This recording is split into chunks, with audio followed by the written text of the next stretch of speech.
ఆగు. ఎందుకొచ్చావే?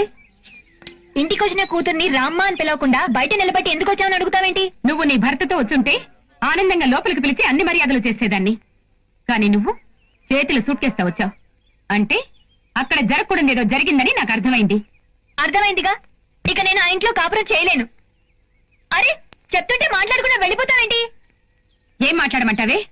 ఆ ఇంట్లోనే నువ్వు కాపురం చేయలేకపోతే ఇంకెక్కడ చేయలేవు. చెయ్యను, చేసే ఆలోచన నాకు లేదు. ఇక నుంచి ఇక్కడే ఉండాలని నిర్ణయించుకున్నాను. మెళ్ళో తాళి పడే వరకే ఇది నీ ఇల్లు. పెళ్ళయ్యాక అత్తవారిల్లే నీ ఇల్లు. వెళ్ళావు. నేను అక్కడికి వెళ్ళను. ఇక్కడ ఉండడానికి నేను ఒప్పుకోను. మరి ఎక్కడికి వెళ్ళమంటావు? చచ్చిపోవే. నన్నే ప్రాణంగా ప్రేమించే మా అమ్మ ఇక్కడేం జరిగిందని కూడా అడగకుండా తను చచ్చిపోంది.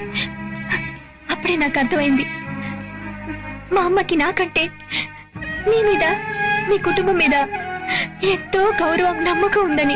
ఏ తల్లైనా